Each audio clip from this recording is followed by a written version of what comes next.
Untold History of the United States of America, the Oliver Stone 4-part documentary.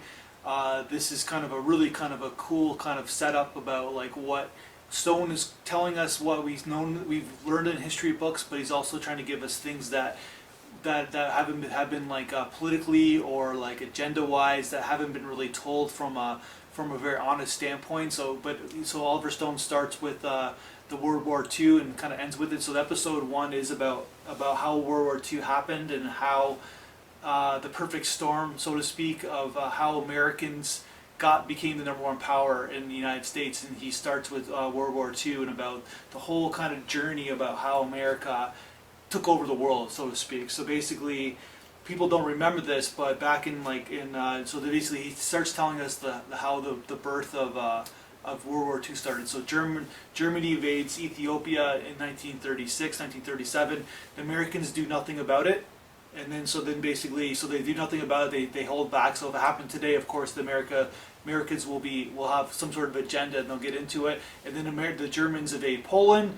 The Americans do nothing about it. They stay back. So Japan has issues with oil. They're trying to get Americans to help them with oil. The Americans do nothing about that. So then what happens with all that perfect storm is that Germans starts taking over. They start taking over Europe, and of course the UK kind of like pushes them back a little bit. The Japanese, they were pissed off economically at the United States, and they think that they can come in cahoots with Germany, so they invade Pearl Harbor, and that's how the Americans got involved in it. But it also tells us that Germany kind of made a fatal mistake where after Pearl Harbor and after their whole thing, and they're fighting Germany, they're fighting the Germans are fighting the Russians, they're fighting the UK, they're fighting the rest of Europe, and they declare war on the United States. And so FDR, who promised Americans back in the 1940 election that he wasn't going to battle into World War II, how much the world has changed, where the Americans are, of course, if it happened today, would be all over it.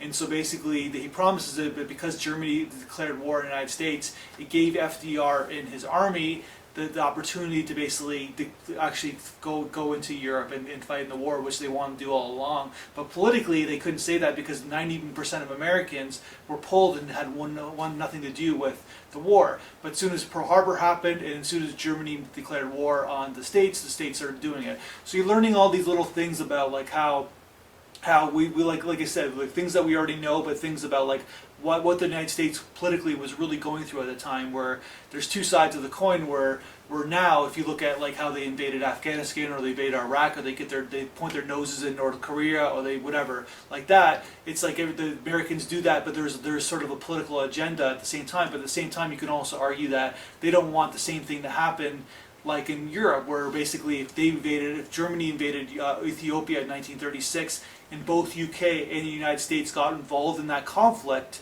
basically World War II might not have happened, because Germany wasn't really as powerful as they were during World War II. They were they're getting their army into order. So if they actually involved in that conflict, maybe all these people who died wouldn't have happened. So basically there's that side of the argument, just like North Korea invading South Korea. So basically Americans got involved in that. So I'm just like, it's sort of like interesting how politically what Americans' agenda is, and about like all this kind of like landscape about how America became who it is. So that's part 1. That's my review.